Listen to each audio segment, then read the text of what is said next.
छोटे से घर में रहती है। सीमा चूल्हे पर दाल में काफी सारा पानी मिला रही होती है। चलो दाल तो बनने वाली है, सब दाल के साथ एक एक रोटी खा लेंगे और दाल भी पी लेंगे तो पेट भर जाएगा। सीमा को इतना पानी मिलाते हुए सीमा का बेटा देख लेता है। माँ, दाल में पानी क्यों मिलाया? एक काम करिए ना, पानी ही दे दीजिए। आप हमेशा पानी वाली दाल क्यों देती हैं हमें? हर रोज मुझसे पानी वाली दाल नहीं खाई जाती। बेटा ऐसे नहीं कहते हैं, तुझे तो पता है ना हम लोग कितने गरीब हैं, कितनी मुश्किलों से हम अपने खाने पीने का इंतजाम करते हैं। मुझे वो सब नहीं पता, मुझे बस इतना पता है कि आप हर रोज पानी वाली दाल दे देती हो। दाल तो उसमें दिखती ही नहीं है, बस दाल की जगह पीला पीला पानी दिखता है और वही हमें खाना पड़ता है। हर रोज एक ही चीज, पानी वाली दाल, पानी वाली दाल। मैं नहीं खाऊंगा। रोहन अपनी माँ की बात नहीं सुनता और वहाँ से उदास होकर चला जाता है। ये देखकर सीमा की सास अनुराधा रोहन को समझाती है। रोहन ऐसे नहीं कहते हैं, अरे हमारे पास पानी वाली दाल तो है ना। दादी पानी वाली दाल क्यों है, लेकिन मुझे पानी वाली दाल नहीं खानी है। पता है पड़ोस वाले घर में जो मेरे दोस्त है ना, वो इतनी अच्छी अच्छी चीज खाते हैं और मुझे चिढ़ाते भी हैं। मेरा भी तो मन करता है ना कि मैं भी उनकी तरह अच्छी अच्छी चीज खाऊं। हर रोज पानी वाली दाल नहीं पी जाती है दादी। मैं समझ रही हूँ बेटा, हर किसी का मन होता है कि रोज कुछ अलग खाए, लेकिन अगर पैसे की दिक्कत होती तो कभी कभी हमें अपना मन मारना पड़ता है। और तू खुद सोचना, सड़क पर जो लोग होते हैं उन्हें तो पानी वाली दाल भी नसीब नहीं होती है, तो वो क्या शिकायत करते हैं?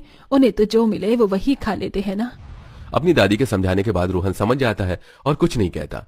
कुछ दिनों बाद रोहन अपने घर के बाहर खड़ा था, तभी उसे काफी अच्छी खुशबू आती है। इतनी अच्छी खुशबू, लगता है बिट्टू के घर से आ रही है। एक बार उसके घर जाता हूँ। रोहन अपने दोस्त बिट्टू के घर जाता है, जहाँ बिट्टू की माँ प्रीति खड़ी थी। अरे तुम ये फिर मुंह उठाकर आ गई हो? हाँ, इतनी अच्छी खुशबू आ रही थी आपके घर से, तो मैंने सोचा एक बार आपके घर हुआ हूँ। अच्छा, खुशबू के पीछे आए हो? मुझे लग ही रहा था तुम्हें अपने गरीब घर पर कुछ मिलता नहीं होगा, इसलिए लालची बनकर यहाँ आ गई।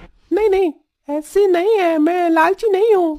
अरे मुझे सब पता है कि तुम लोग कितने बड़े लालची हो। वैसे हमारे घर में तो दाल मखनी बन रही है, तुम्हें दाल मखनी तो पता नहीं होगी ना, क्योंकि तुम्हारे घर पर बस पानी वाली दाल ही बनती है। तभी वहाँ प्रीति के सास सरोज आती है। ये क्या है बहू, तू बच्चे से कैसे बातें कर रही है? थोड़ा सा तो लिहाज रख बच्चे से बात करने का। माँ जी, ये बच्चा है तो इसका मतलब ये क्या कुछ भी करता रहेगा? देखो कितना लालची है, बस खाने का ही लालच है यहाँ जो आ गया है। हमारे घर में दाल मखनी बनी है ना, इन लोगों ने तो कभी देखी भी नहीं है, इन लोगों ने कभी भी अपने बच्चे को खिलाई भी नहीं होगी, इसलिए ये यहाँ आ रहा है। तो क्या हो जाएगा अगर ये थोड़ा खाना यहाँ खा लेगा? बहू, इतना भी पत्थर दिल होना अच्छी बात नहीं होती है। अरे जैसे हमारा बिट्टू है वैसे रोहन भी तो है, बच्चों में इतना भेदभाव करना अच्छी बात नहीं होती है। माँ जी रहने दीजिए, हमारा बिट्टू और ये रोहन दोनों ही बहुत अलग हैं, जमीन आसमान का अंतर है। आप ना बात बात में इन दोनों को कंपेयर मत किया कीजिए। और तुम, जब घर पर पानी वाली दाल मिल रही है तो तुम्हें ये दाल मखनी कैसे हजम हो जाएगी? ऐसे ही कई दिन निकल जाते हैं। कुछ दिनों बाद प्रीति सीमा के घर आती है। दरअसल मेरी बेटी का जन्मदिन है तो मैंने सबको बुलाया है, आप लोग भी आना। वैसे भी नहीं आओगे तो मुझे कोई फर्क नहीं है, और ये भी पता है कि आप लोग जरूर आओगे खाने के लिए। शाम के समय सब लोग बिट्टू के जन्मदिन के लिए जाते हैं। सजावट तो काफी अच्छी कर रखी है और आसपास मोहल्ले के सभी को बुलाया है। बुलाए भी क्यों ना, मेरी बेटी का जन्मदिन है और आपको पता नहीं है कि कितना कुछ है खाने में बनवाया है। कुछ ही देर में केक कटता है, सब लोगों में केक दिया जाता है। ये लीजिए आप लोगों का केक, अब आप जा सकते हैं। बहू ये क्या, अरे सबके लिए तो खाना भी बनवाया है, फिर तो इन्हें खाना खाए बिना कैसे जाने को कह सकती है? माँ जी, इन लोगों के लिए खाना क्यों? इन लोगों के घर में पानी वाली दाल बनी होगी ना, हमारे जितना अमीर खाना हजम नहीं होता इन्हें। इनकी तबीयत वगैरह खराब हो जाएगी तो लेने के देने पड़ जाएंगे। जी हाँ, रहने दीजिए, हमारे घर में खाना बना है। माँ झूठ क्यों बोल रही हो? हमारे घर में खाना कहाँ बना है? अरे सीमा बेटी, जब खाना नहीं बना है और हमारे घर में दावत है तो तुम लोग क्यों नहीं खा रहे हो? मैं अपनी बहू की तरफ से माफी मांगती हूँ, आप सब लोग खाना खाकर ही जाइएगा। प्रीति, इन सबको खाना खिलाओ।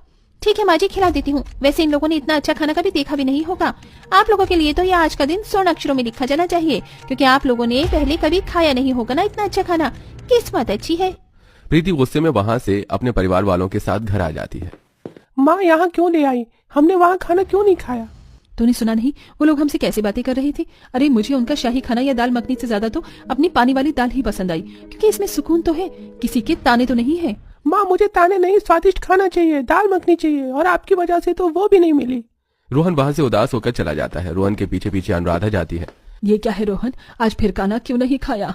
दादी आप रहने दो, मुझे बात ही नहीं करनी है। हर रोज पानी वाली दाल, वहाँ पर जब हमें दाल मखनी मिल रही थी तो हम वहाँ से क्यों आ गए? ये क्या है रोहन, आज फिर खाना क्यों नहीं खाया? ऐसे नहीं कहते हैं। देखो, कोई तुम्हें जलील करके खाना खिलाए तो तुम्हें वो खाना तो वैसे भी अच्छा नहीं लगेगा। तुम्हारी आंखों में आंसू गिर रहे हैं और तुम खाना खा रहे हो, तुम्हें अच्छा लगेगा? नहीं।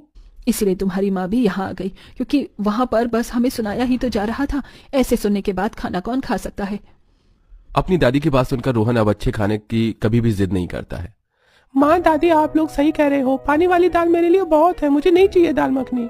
कुछ दिनों बाद प्रीति के पति का प्रमोशन होता है। मेरे पति का प्रमोशन हुआ है माँ जी, मैं ना पार्टी रख रही हूँ, सबको बुलाऊंगी। बहू पार्टी की क्या जरूरत है? नहीं माँ जी, मैं पार्टी करूंगी, सबको बुलाऊंगी। ठीक है, अगर तू पार्टी कर रही है तो देख ले कहीं कोई गड़बड़ ना हो। पार्टी का दिन आता है, मेहमानों के आने का समय होता है, लेकिन खाना बनाने के लिए कोई नहीं आता है। माँ जी इतनी देर हो गई है, अभी तक शेफ नहीं आए, खाना कैसे बनेगा? मेहमान आने वाले होंगे।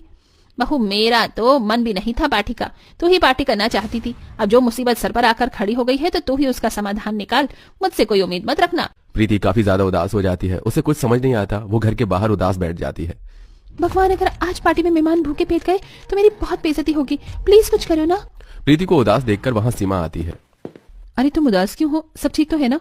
कुछ ठीक नहीं है, मेरे घर में पार्टी है मेरे पति के प्रमोशन की, और खाना बनाने के लिए कोई भी नहीं आया। मैंने बुलाया था और लास्ट टाइम पर मना कर दिया। अब मेहमानों के आगे मेरी बहुत बेइज्जती होगी। मैं खाना बना देती हूँ, मुझे आता है सब। अमीरों वाला खाना बनाना है, गरीबों की पानी वाली दाल नहीं।